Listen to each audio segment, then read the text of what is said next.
Vamos para o Twitter para ver o que os internautas estão falando? Torcedor, você acha que o futebol deve parar em Minas Gerais? Comente usando a hashtag DDBMG. O André Guimarães, não. Futebol é o ambiente mais seguro de todos que estão funcionando. Todas as pessoas que envolvem um jogo são testadas semanalmente, jogadores, funcionários, comissão técnica e inclusive a imprensa. Essa é a opinião do André e Júlio Santos. Sem futebol, o povo vai procurar algo para fazer. Isso não é bom. Pelo menos futebol prende um pouco o povo em casa. Sou contra, então, a paralisação dos jogos. Raulzeira, não acho que deve parar. Os jogadores são testados semanalmente e penso que o futebol traz entretenimento para quem está em casa se cuidando. Não que seja o futebol o principal transmissor desse vírus. Para fechar, ou tem mais? Gabriel Coutinho, futebol em si não altera em nada os números da pandemia. As aglomerações vêm acontecendo de qualquer forma, não podem querer inventar que o futebol é o culpado disso. Mas uma ação desesperada que não vai dar em nada. Procópio Cardoso, ex-jogador, ídolo de Cruzeiro, Atlético, futebol mineiro como um todo, América também. Receber clubes de outros estados, nem pensar. Não é o momento de BH se tornar a capital do futebol brasileiro. A logística do futebol envolve muito mais que os atletas em si. Em relação ao mineiro, acho prudente aguardar 15 dias para reavaliar. Um abraço, tô mandando um abraço pro CJ. Grande abraço. Um abraço. Copo Galista, sábado, um jogador do Patrocinense desmaiou em campo após uma pancada. Ele ficou bem, mas e se fosse um acidente grave? Não ia ter hospital para atendê-lo, ou ele teria que se expor ao risco de contaminação, depois voltar 420 quilômetros dentro de um ônibus com toda a delegação. Portanto, opiniões aí divergentes. Quero ouvir vocês também, comentaristas, claro. Léo Gomide, futebol para ou não para? 15 dias, 30 dias, não para em nenhum momento. O que você acha sobre essa questão da realização dos jogos? Fala também dos jogos de fora, né? Já que, além de São Bento e Palmeiras, tem aí jogos da Copa do Brasil Sub-20, Belo Horizonte e o estado de Minas Gerais iriam realmente, pelo menos até agora, estão concentrando aí alguns jogos dos campeonatos. Boa tarde. Boa tarde, André. Boa tarde quem está em casa nos acompanhando. Uma ótima terça-feira aí para todo mundo protegido aí. O André, é um debate bem complexo, né? Eu acho que todas as opiniões e todos os argumentos, né, as justificativas neste momento, na atual gravidade a qual atravessamos por conta da pandemia, eles devem ser ouvidos, ponderados, né? E para se chegar num denominador comum. Mas, André, antes de vir para a Band hoje, eu peguei alguns números, né, que foram divulgados ao longo aí desse um ano que atravessamos já de pandemia e que são feitos pelo consórcio de imprensa, né, porque a gestão da pandemia como um todo no Brasil ela é tão precária, né, ou no início dela tentaram minimizar tanto que o Brasil precisou de um conglomerado, aí, um consórcio dos órgãos de imprensa para fazer um cálculo, né, do número de mortes, da média móvel de mortes, do número de casos diários, da média móvel de casos, porque os responsáveis governamentais quanto à gestão da pandemia, alguns tentaram minimizar ao máximo, né, a gravidade do que estamos atravessando, né? E por terem minimizado, chegamos à situação que chegamos hoje. O Brasil ali, para meados de novembro para dezembro, ele tinha uma média móvel de mortes por Covid-19 de 319 pessoas, né? Era a média móvel naquele momento, né? O máximo que se chegou da média móvel foi de 1.097 mortes entre julho e agosto. Em meados de novembro para dezembro, nós tínhamos uma média móvel de casos de 16.140, sendo que o máximo havia sido também entre julho e agosto ali de 46.263. Hoje nós temos uma média móvel de mortes de mais de 1.824, é o último número, e 71.419 casos é a média móvel de casos confirmados por dia. O porquê dessa piora tão gritante? Aí a gente se pergunta se o futebol ele tem alguma ligação com essa piora dos números. ou a piora dos números se dá pela negligência de vários governos municipais, estaduais, federal, no tratamento da pandemia. Porque no mesmo momento, André, que nós estamos falando aqui de uma possível nova paralisação do futebol, ontem, acessando lá a conta oficial do Instagram da Band Minas, eu vi lá que o prefeito de Itajubá está recomendando, postou foto, tratamento precoce contra a Covid. Qual que é o tratamento precoce que existe contra a Covid? Baseado em quê? Nenhum. Não existe comprovação científica de tratamento precoce para a Covid-19. Se você acredita nisso, você está indo contra pessoas que têm como ofício, como obrigação, como ganha-pão a ciência, o conhecimento, a pesquisa. Dedicar o tempo dela exclusivo para estudar e não para ficar no WhatsApp disparando notícia que sabe-se lá de onde vem. Então, André, a gestão da pandemia no Brasil ela é medíocre e nós estamos chegando a esse estado de desespero, que a palavra é essa, todos nós estamos chegando a um estado de desespero, porque nós não tivemos uma coalizão para enfrentar um único inimigo, vamos dizer assim, que era um inimigo de todos. Não é inimigo de uma só pessoa, de 10, de 20, é um inimigo de todos, de uma população como um todo, Só que aí o jogo político ele é muito grande, André? A economia não pode parar, mas ao mesmo tempo a falta de compaixão pela vida das pessoas também não entra muito no jogo político. Então é uma situação difícil, André. Hoje, se você me perguntar, eu acho que parar o futebol seria muito mais uma sensibilidade da confederação, das federações, dos clubes, dos jogadores, quem está envolvido no futebol. Porque efeito prático para mim é zero. Efeito prático. O efeito prático que tem que ser estabelecido no Brasil é como eu falei, uma coalizão governamental aí entre todas as esferas, para que a gente, enfim, depois de um ano, consiga chegar num consenso de qual é a política sanitária do Brasil, que vai para o seu quarto ministro em meio a uma pandemia. Está caindo ministro igual cai técnico de futebol, André. E para resolver um assunto que é seríssimo. Então não dá para indicar tratamento precoce lá em Itajubá, não dá para ter 4 ministros, enfim. E a situação é desesperadora. Só que parar ou não o futebol, André, sinceramente, para mim é irrelevante. Simbólico? Completamente, André. Eu falei que o Luciano Dias ia ficar de plantão e realmente nós tivemos atualização. Porque se a gente tinha essa dúvida, Luciano?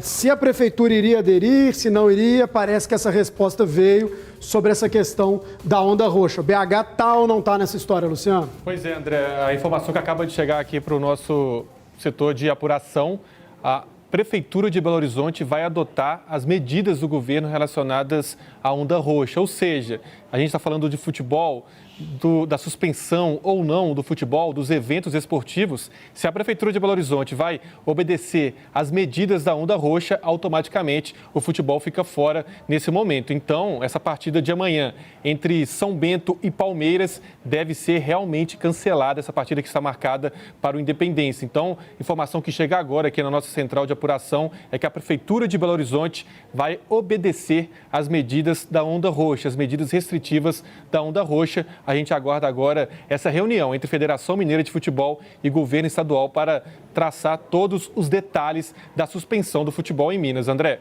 Tá certo, Luciano. Muito obrigado pela informação, porque, assim, tinha uma dúvida até dos setores, As pessoas não sabiam se isso iria valer para BH ou não. Então, agora, a pessoa que não está no serviço essencial, que estava nessa dúvida aqui em Belo Horizonte, essa dúvida está esclarecida. BH também está na onda roxa. Vamos ver agora o resultado dessa reunião entre Federação Mineira de Futebol e o governo de Minas. Vinícius Gris, quero ouvir sua opinião. Quando a gente trouxe aqui os tuiteiros, alguns posicionamentos me chamaram a atenção. E aí, muitas pessoas falando dessa questão de ser um ambiente seguro. A CBF soltou um estudo bem detalhado, até você trouxe essa informação ontem, com o mapeamento aí do vírus, para entender se essas transmissões acontecem em um jogo de futebol, e os estudos indicam que não. Mas, por outro lado, um dos tuiteiros falou: e se um cara tem um problema sério no jogo de futebol ele precisa de um atendimento de saúde, um choque grave de cabeça, uma situação ali de coração, enfim, não sei. Tendo em vista todos esses elementos, você acha que o futebol deve parar, o futebol continua? Qual é a sua opinião? Boa tarde. Ô André, boa tarde a todos. Eu acho que assim, como disse o Gomide, o primeiro ponto importante é que essa discussão me parece bem complexa, né? Pra gente simplificar entre é muito seguro, tem que continuar, ou tem que parar porque tá tudo parado. Eu acho que a discussão é bem complexa. Na relação futebol e saúde, né? Impacto do futebol na evolução da pandemia no Brasil hoje, eu prefiro me apoiar no estudo que a gente tem da CBF, que é o único que a gente tem, né, sobre esse tema, e que é um estudo bem profundo, né, bem sério, com muitos testes. E repito o que eu disse aqui há alguns dias, não me parece que hoje o futebol cause algum impacto na curva da pandemia, né, no Brasil. Não me parece mesmo. Me parece um ambiente extremamente seguro, mais do que muitos outros que vão ficar abertos. Ontem eu até brincava com o Léo Barbosa, ontem à noite a gente batia um papo a respeito dessa questão da onda roxa, e eu até brinquei com ele que assim, né, em São Paulo, por exemplo, me parece que os treinos foram proibidos, então os clubes não estão podendo nem treinar em São Paulo, e em alguns outros estados também. O que me parece mais seguro hoje? Você tem um ambiente ali onde tem 50, 60 caras que estão sendo testados 2 vezes por semana, seguindo protocolos rígidos, e que mesmo os assintomáticos são identificados e separados do restante, ou mandar essas 60 pessoas para casa, para ir num cassino, jantar com os amigos. O que me parece mais seguro? Então, assim, eu acho que, sinceramente, no ponto saúde, eu acho que hoje é indiscutível de que o futebol ele gera segurança suficiente para permanecer, né? Você falou aí a respeito, o jogador teve um choque de cabeça, se precisasse ir no hospital. Eu acho que a gente pode até levar em conta essa margem, mas ela é muito pequena, né?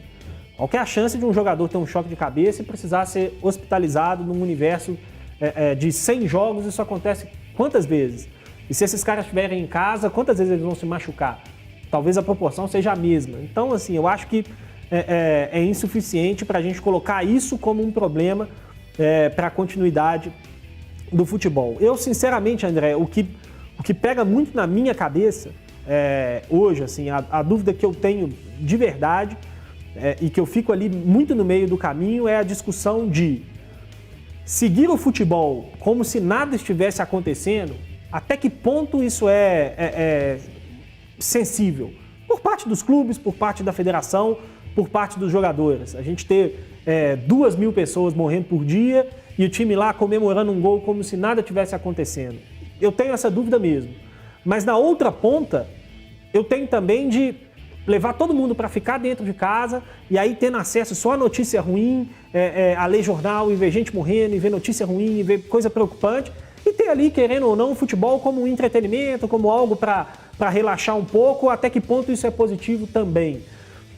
Então eu fico um pouco nesse meio do caminho aí de saber até que ponto vai a falta de sensibilidade e a necessidade de entretenimento para falar a respeito da continuidade ou não. Mas eu, particularmente, eu acho que o futebol deveria continuar e acho que a gente poderia aproveitar mais, dei até essa sugestão ontem ao Leonardo Barbosa, ontem da Federação Mineira, aproveitar o futebol para usar como forma de conscientização.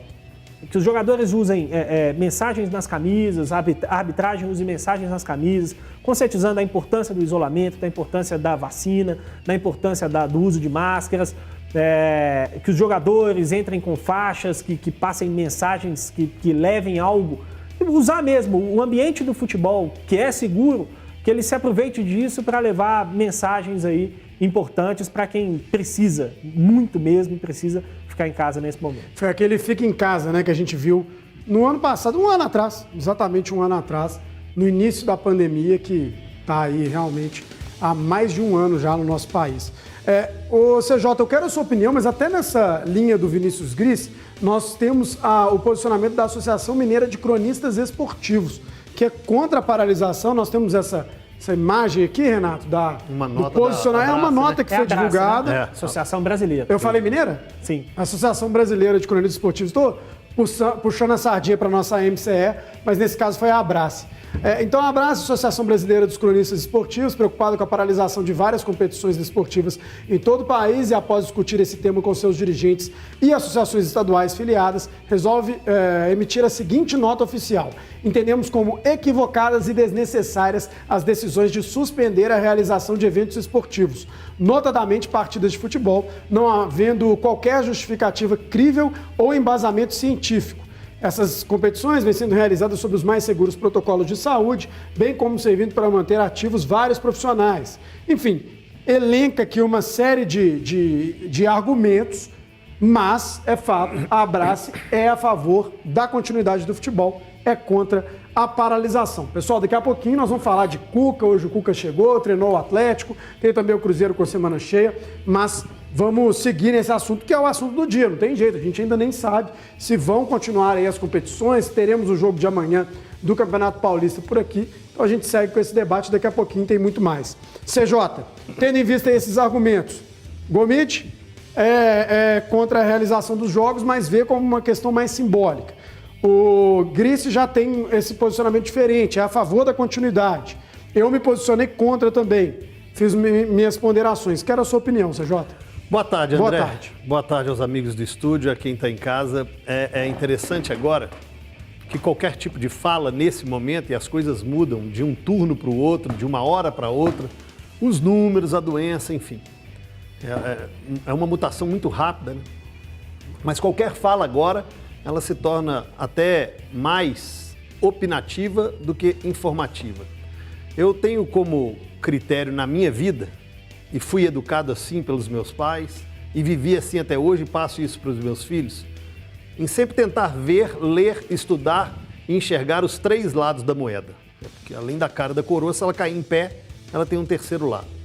Hoje pela manhã, depois do 98 Esportes, fui procurar ler, fui procurar ouvir os colegas que trabalham aqui na imprensa mineira. E ao chegar aqui, eu ainda pensei, vou ouvir dois caras que admiro muito para tentar formatar a minha opinião. Que a minha opinião hoje, ela é mais em cima do muro, de pesquisa, de ouvir, de procurar entender, do que realmente afirmar e cravar. E aí eu vejo o Léo Gomide e o Grice também ainda achando o assunto complexo, que é, pela complexidade, o futebol tratado aí diante dessa pandemia, claro, é um grãozinho na areia desse oceano louco que nós vivemos.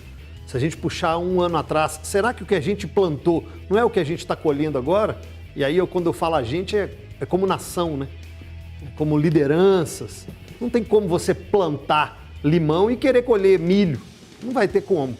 Não tem como você trabalhar um negativismo e colher um positivismo agora. Então, tudo isso é fruto, a consequência da causa. Então, a gente vê os nossos telespectadores opinando, uns a favor, outros contra. E, ao meu ver, André, o que falta no nosso país ainda é muita educação e falta a fiscalização. Devido à falta de educação, aí o Grice vem aqui exemplificando que o futebol pode ser um instrumento de educação para poder, com faixas, com frases, tentar ensinar, passar mensagens positivas para a população. Falta fiscalização porque nós paramos, mas não paramos. Fizemos um pseudo-lockdown. Aí estamos às vésperas de um clássico. Quem é que vai fiscalizar e garantir que os torcedores não vão para as portas do CT fazer uma rua de fogo? É a polícia que vai descer o cacete? Porque vamos ter aí daqui a 15 dias, que é uma Semana Santa, que é um feriado, que não deveríamos viajar, como foi Carnaval, Réveillon. E aí, vamos sair de casa, vamos viajar? E os torcedores vão para a porta do CT fazer batuque, levantar bandeira e fazer rua de fogo? Aglomeração. É uma pergunta. E a fiscalização? E a nossa educação? E a nossa condição? Então, muito mais que opinar em tem que parar, tem que continuar, eu absorvo o estudo da CBF, apresentado ontem pelo Leonardo Barbosa no próprio Instagram, em que me mostra que os números, e que a CBF fez o maior estudo de Covid no futebol do mundo, apresentando números positivos para a continuidade. Só que eu converso com muitos amigos, com meu irmão, com profissionais da área de saúde, em que hospital A está fechado e hospital B está fechado, não consegue receber uma ambulância, como foi o caso do jogador do Patrocinense, para formatar uma opinião, amigo. Se você fala assim, então, CJ, opine agora, fale agora. Eu vou muito ao encontro do que... Eu não quero ter razão, só quero ser feliz. Mas eu vou muito ao encontro do que o Procópio disse aí. Talvez uma parada de 15 dias para dar um respiro a esses números absurdos no nosso estado, um respiro aos profissionais de saúde exaustos, para daqui a 15 dias a gente falar, olha, ainda vai continuar ali um pouco aberto, um pouco fechado, mas o futebol já tem condição de voltar. Futebol de fora, sou totalmente contra. Futebol daqui, cabe ouvir, estudar, porque quem fica parado é poste e a gente pode mudar de opinião sem problema nenhum.